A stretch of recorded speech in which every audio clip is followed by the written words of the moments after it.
नमस्कार, आप देख रहे हैं एबीसी इंडिया। मैं अमित भोपिया। दोस्तों, आज आपके सामने मैं हरियाणा सरकार का घिनौना चेहरा रखूंगा। वो चेहरा जिसमें युवाओं के साथ खिलवाड़ किया जा रहा है। हरियाणा सरकार आप लोगों के साथ खिलवाड़ कर रही है। उसमें बीजेपी भी शामिल है और जेजेपी भी शामिल है। वही जेजेपी जो आपको नौकरी का वादा किया करती थी, कहा करती थी कि आपके सबके घर रोशन कर देंगे। और मैं आज दुष्यंत चौटाला से भी सवाल करूंगा और पूछूंगा कि थमाया था चिराग अंधेरा मिटाने के लिए, तूने तो बस्तियां ही जला डाली। कैसे बस्तियां जला डाली? ऐसे बस्तियां जला डाली कि हरियाणा सरकार ने हमारे हरियाणा प्रदेश के युवाओं से 150 करोड़ रुपए ऐंठ लिए हैं। 150 करोड़ रुपए ऐंठ लिए हैं हरियाणा सरकार ने, और एक भी बच्चे को नौकरी नहीं दी। और यह काम उन्होंने कौन से पेपर में किया? एचटेट के पेपर में। आपको बोला कि नौकरी निकल रही है, एचटेट का पेपर आ रहा है, आपने भी तैयारी शुरू कर दी, दिन रात मेहनत की, और उसके बाद आपने 1500 1000 रुपए का फॉर्म भरा और वो रुपए हरियाणा सरकार खा गई। आपको 1 रुपए की नौकरी नहीं दी और आपका सारा का सारा रुपया वो खा गई। इसी के बारे में आज एक खबर छपी दैनिक भास्कर के अखबार में, और अगर मैं यहां पर संपादक रहा होता तो यह खबर पहले पन्ने पर छापता। इसमें यह खबर छपी है बीच के पन्ने में एक कोने पर, लेकिन अच्छी बात है कि कम से कम खबर छपी। खबर यह है दोस्तों कि पढ़े लिखे युवाओं के सर्टिफिकेट अब रद्दी हो जाएंगे जिन्होंने एचटेट क्लियर किया है। अब वो रद्दी कैसे हो जाएंगे उसके बारे में पहले आपको बताता हूं।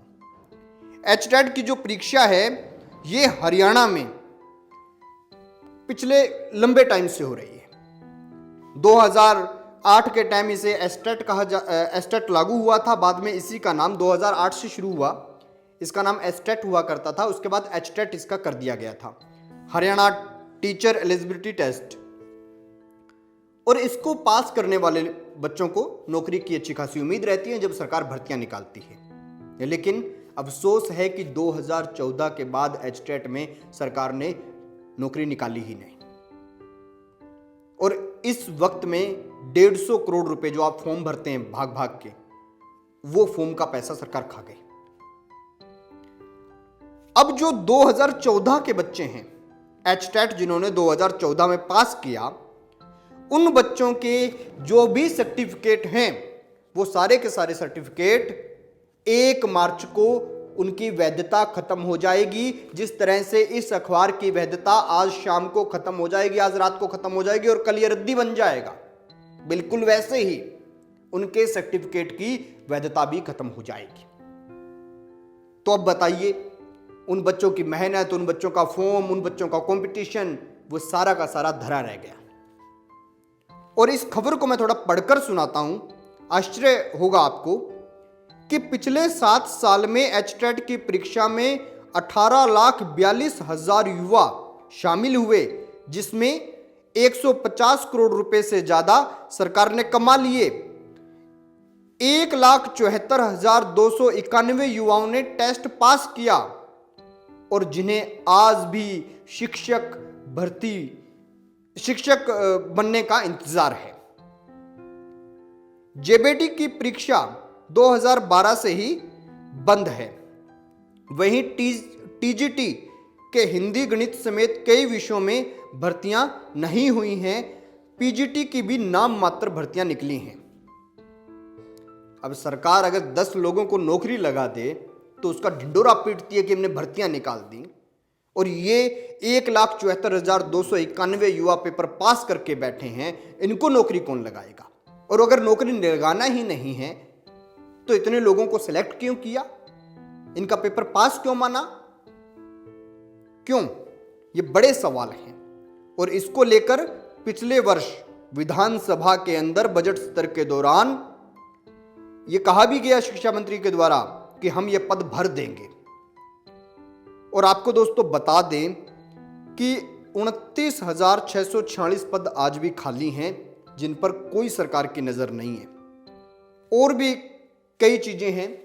जब इस बारे में कि जो 2012 के बच्चे हैं उनकी तो वैधता खत्म हो जाएगी, 2014 के बच्चे हैं जिन्होंने पेपर पास किया उनके सर्टिफिकेट की वैधता खत्म हो जाएगी, तो इसको लेकर हरियाणा के शिक्षा मंत्री जो हैं कंवरपाल गुज्जर, इनको थोड़ी सी भी शर्म नहीं आई कि कम से कम ये कह दें कि हाँ हम इनको भर्ती करवाएंगे। उन्होंने कह दिया कि देखेंगे कि वैधता का मामला जो है उसको आगे बढ़ाया जा सके। अरे वैध तो आप उसको पूरी उम्र के लिए कर दो। केंद्र सरकार ने सीटेट को कर रखा है ना, पूरी उम्र के लिए वैध कर रखा है, आजीवन वैध है। अब जिस आदमी ने आज पेपर क्लियर कर दिया उसको आज नौकरी की जरूरत है, क्या आप उसको 15 साल बाद नौकरी देंगे? और जो 2014 में जिन्होंने पास किया उनकी उम्र चली गई है, आज उन्हें नौकरी लगना चाहिए था, वो नौकरी नहीं लग रहे, वो कहीं 5,000 की कहीं 7,000 की नौकरी कर रहे हैं। तो इतने बच्चों का जो पैसा है उसको बर्बाद करके सरकार को क्या मिला? पहला सवाल हमारा ये है सरकार से। दूसरा सवाल हमारा ये है कि जो 150 करोड़ रुपए सरकार के पास गए, क्या इन बच्चों की भर्तियां नहीं हुई, इनका पैसा इनको वापस लौटा सकती है सरकार? दूसरा ये कि जो भी पद पीआरटी के 4,702 पद जो है खाली हैं उनका क्या? जो पीजीटी के 4,017 पद खाली हैं उनका क्या? और 29,646 पद खाली हैं उनका क्या? इन पदों को कैसे भरा जाएगा?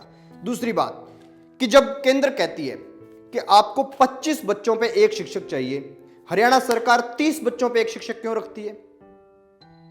यह सबसे बड़ा सवाल है। हरियाणा सरकार को आज चाहिए कि सरकारी स्कूलों की व्यवस्था अच्छी की जाए और जितने टीचर्स की आपको आवश्यकता है, इन बच्चों को इनके पेपर पास करवा के घर पे बिठा रखा है, इनको लाइए और इनसे यहां पर नौकरी करवाइए ताकि इनको रोजगार मिले, सरकार का भी थोड़ा नाम हो और जो आम जनमानस है जो आप लोगों से तंग है सरकार से कि उनके बच्चों को वो अच्छे से पढ़ाता है। एक माँ बाप को एक बच्चे को तैयारी करवाने के लिए अगर वो किसी डवाली के कोने में बैठा है तो उसे हिसार भेजना पड़ता है, किसी को दिल्ली भेजना पड़ता है। वो इतनी मेहनत बच्चे करते हैं, वो इतने इतने दिन बच्चे माँ बाप से दूर रहते हैं और उनका लाखों रुपया उस पर खर्च हो जाता है, उनका उसको मोल मिल सके और वो बच्चे जिस लक्ष्य के साथ तैयारी कर रहे थे उनका हक उन्हें मिल सके। इसलिए हरियाणा सरकार को काम करना चाहिए और एचटेट के जितने पद खाली हैं, ये जितने बच्चे पास हो चुके हैं और जितने भी शिक्षकों के पद खाली हैं उसको जल्दी से जल्दी भरा जाना चाहिए। तो देखते रहिए एबीसी इंडिया। एबीसी इंडिया इसी तरह आपकी आवाज़ बुलंद करता रहेगा, चाहे सरकार हो चाहे विपक्ष हो, किसी का हमें कोई डर नहीं। जब भी कोई अपनी भूमिका से दूर भागेगा तो उस पर सवाल खड़े करना हमारा अधिकार है। एबीसी इंडिया, आपकी आवाज़, आपका विश्वास।